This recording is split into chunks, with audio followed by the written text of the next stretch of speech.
Jill Dupleix has been working in London for 6 years as the Times cook at the Times newspaper. She's written over a dozen cookbooks, has been named Cookery Writer of the Year, and is invited to be a guest chef to hotels and food seminars around the world. Jill appears on television and radio, writes for many magazines, and she now does all the photography for her books. We caught up with Jill in Notting Hill, where we asked her how she started writing about food. I've always loved writing and always wanted to be a writer of some kind, and it took a while to know what to write about. So I did everything. I was an usherette. I got into advertising in a retail business in Myers in Melbourne. I started as a cadet writer, and I thought, it's okay, I'm writing. I don't care what I'm writing about as long as I'm writing. And that then led into advertising agencies as a copywriter and senior and doing TV commercials and things like that. And I think that was the 80s then, and I went out to lunch a lot. And and food just kept becoming more and more important in my life. And I woke up one morning, and this is how it happens. This is how it happens in life. It can be so obvious to so many other people what you should be doing, and not obvious to you. I woke up one morning and went, hang on, I'm writing, but it's not making me entirely happy. And I'm loving all this food stuff I'm doing. It wasn't just going out for lunch, it was spending all my money on food, going to cooking classes all over the world, learning about food as much as I could. But I've got nothing I can do with it, that knowledge. Why don't I just write about food? It's like, duh. And so that really started me, and I did it in the most naive way possible. There aren't classes or courses you can do, certainly weren't then. And so I would just write something, maybe go on a cooking class in France or something, come back. I said I was in advertising, I had money in those days, and write about it and just send it off to the magazines around the world that I would like to be in. So incredibly naive. Got so many rejection slips you wouldn't believe, but inevitably with time one or two said yes, and luckily living in Melbourne at the time, Claude Farrell, the editor of the local supplement there, Epicure, said yes, do it again, send me some more. Hallelujah. The poor man didn't know what hit him. So I just started writing about food until that became so all-consuming that I gave up my advertising career. I have to say it's hard work. Anything is hard work, but if anything is going to be hard work, that's all the more reason to find something that you love to do and that's just going to forever reward you and just take you on your own sort of personal journey. And would you say it was that passion for the subject that kept you going when you kept getting all the rejection letters? Or? Yeah. I think I also, it's the writing as well. I need to get out there in some way, and I love reading, and I've always loved books. To me, they're really special objects, books, more than just the words, and it's the effect that they have on you.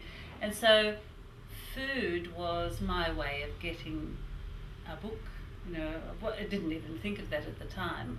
It was all a very slow process. One little column in the Melbourne Herald called I Hate to Cook, and then that went on to another one, and then helping with the Good Food Guide, and then magazines, and then a huge sort of milestone where I've always been very influenced by the women in this industry, in the food industry, and in Melbourne in particular, there are so many strong women involved as food writers, chefs, etc., that they really, without them as my sort of mothers, I would still be just doing odd little dilettante sort of things.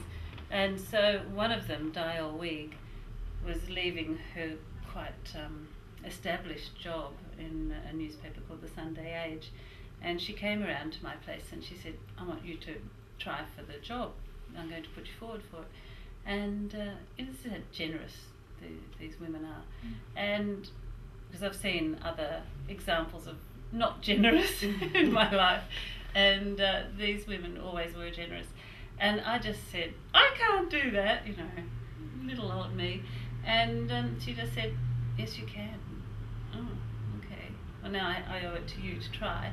And so, you know, all these little things, not little, you think they're walls in your life, and you can climb them and go over them, and then there's going to be a bigger wall. Oh, okay, all right, climb that one, and you just do. Then the progression to cookbooks was, I guess, a natural one from doing the writing just in the Yeah. newspapers. Yeah, it was, yes, because I had a regular column in the paper, and I just thought, after a year or two, that's a shame that all that's gone and never to be seen again. And nobody has ever sort of come to me and said, we want you to do a book. It's always me sort of going, now what do I want to do, you know? Bored with that, next. And so I looked up the yellow pages under publishers. No, they're too far away. Oh, good, South Melbourne. I was in Albert Park, so that's easy.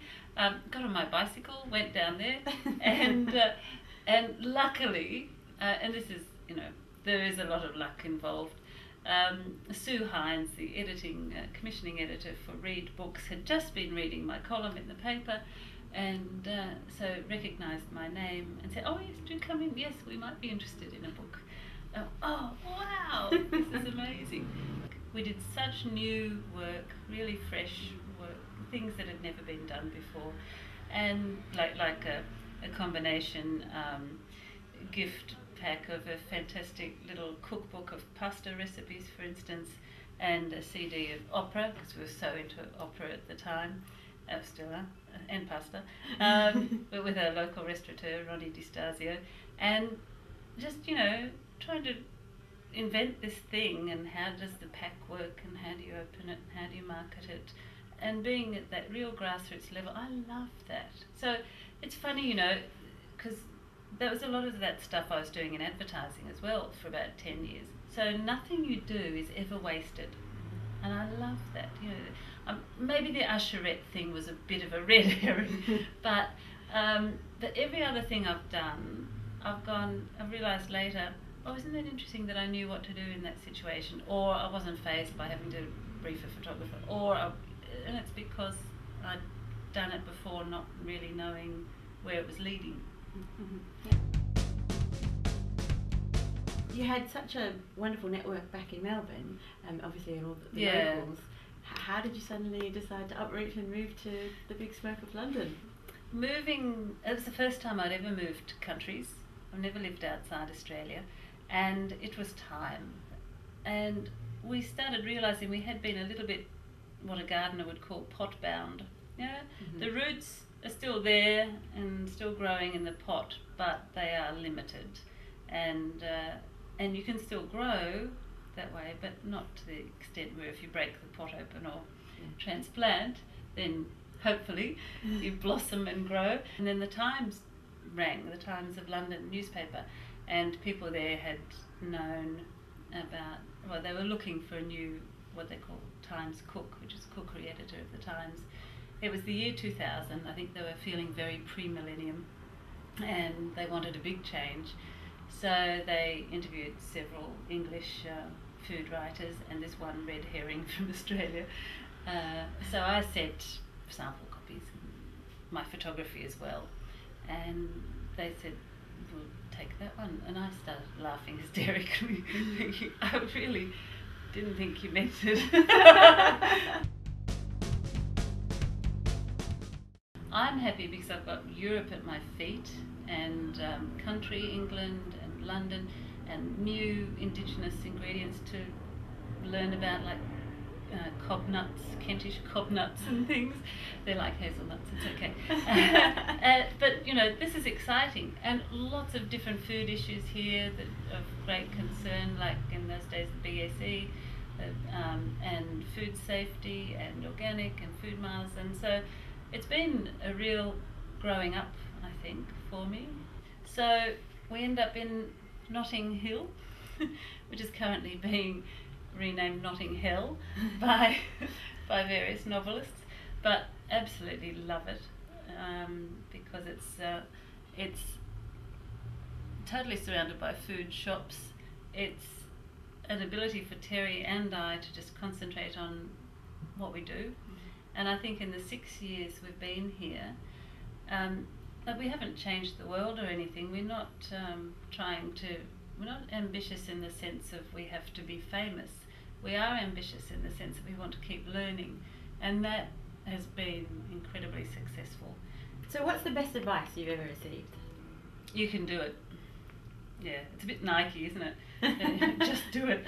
But it really is just that sort of somebody caring enough about you to support you and to be there if you fail too, I guess. But I've been lucky enough. I suppose in a way I've had that sort of advice around me all my life because my family have always been incredibly just do it, stop lying around whinging, just get out there and do it. What about some of the challenges, I guess, that you've faced along the way, and how have you overcome them? It's really just if you love what you're doing and if you believe in what you're doing, the challenges, you don't even see them as challenges, they're just another interesting thing to do. But I suppose the hard things have been getting out there and doing things myself, like going on television and cooking in front of people the first few times is totally scary. What am I going to do wrong on live television? And pretty much I've done all the things you can do wrong on live television and survived, and you just get better at it and you cease to be as self-conscious. You're just trying to get what you're doing done so that you can talk other people into doing it and enjoying it. What have you learned along the way that you would like to sort of share with other young women? I've learned a couple of things, and one of the things I often say to people is never take a job that you know you can do. Because if you know you can do it already, what is the point? You've already done it. You're not going to grow, you're not going to learn, and it is scary. But you have to, if you're faced with that sort of, oh God, do you think I can do it? No, I probably can't. Then yes, of course you can, but you've got to get yourself into that position in order to grow. And to me, that's the important thing, is giving yourself room to grow. No matter who I speak with, there's often this little thing that we all have a giggle about, that is, I'm getting away with it.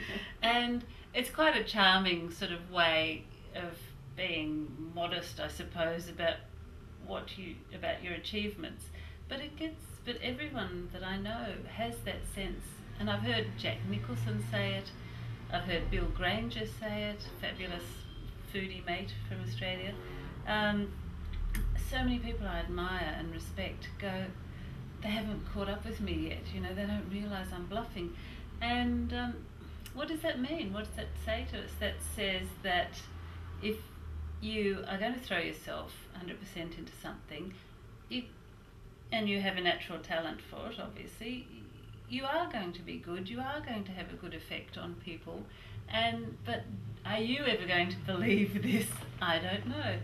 If you are, by reasons of low self-esteem or just lack of confidence, you choose jobs that you think you can do, then you're only going to get worse instead of better, really.